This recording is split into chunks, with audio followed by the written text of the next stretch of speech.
আমাদের স্বতন্ত্র অবস্থায় এই স্বীকৃতি আমরা চাই। কওমি মাদ্রাসার স্বতন্ত্রতা বজায় রেখে এই অধিকার চাই। এটা কোনো স্বীকৃতিও না, এটা কারোর অনুকম্পা না, অনুগ্রহ না, এটা আমাদের অধিকার।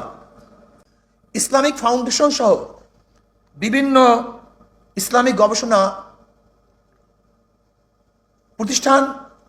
প্রতিষ্ঠানে আমাদের নিয়োগ দিতে হবে। দেখা যায় ইসলামিক ফাউন্ডেশনে কওমি মাদ্রাসার ছেলেরা ডাইরেক্ট নিয়োগ নিতে পারে না, সেখানে চাকরি করতে পারে না, খ্যাতবোধ করতে পারে না।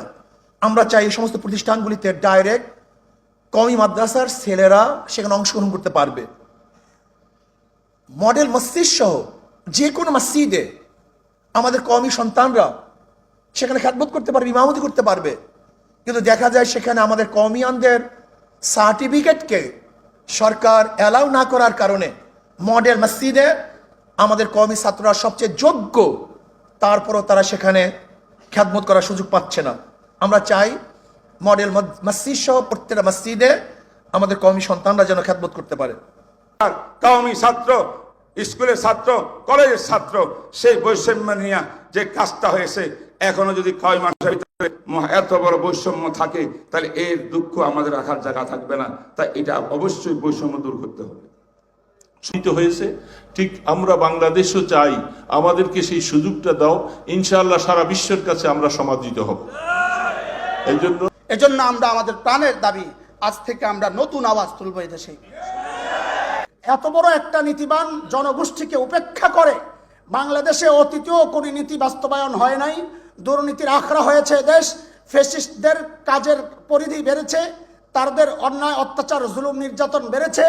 ভবিষ্যতেও যদি এই বিশাল এক গোষ্ঠীকে আপনারা উপেক্ষা করে দেশ গড়ার চেষ্টা করেন, চিন্তা করেন, খোদার কসম খায়া বলি আপনাদের চেষ্টা থাকবে, কিন্তু দেশের আমূল কোনো পরিবর্তন আসবে না।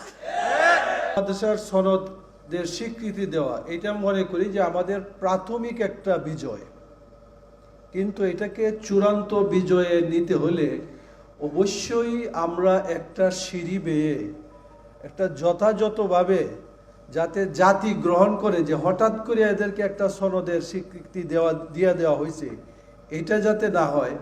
আজকের এই প্রবন্ধ এবং প্রস্তাবনার মধ্যে এই জিনিসটাও কিন্তু আছে।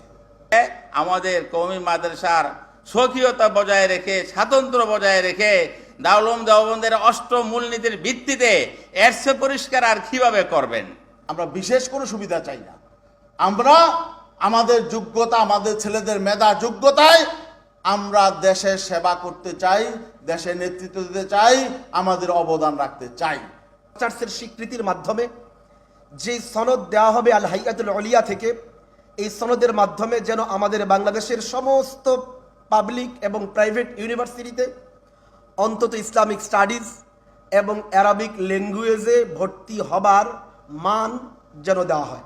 সাংবাদিক ভাইয়েরা আছেন, মিডিয়া কর্মীবৃন্দ আছেন, তাদেরকে অনুরোধ করব যে কথাগুলো সামনে বলা হচ্ছে এগুলো আমাদের লিখিত বক্তব্য।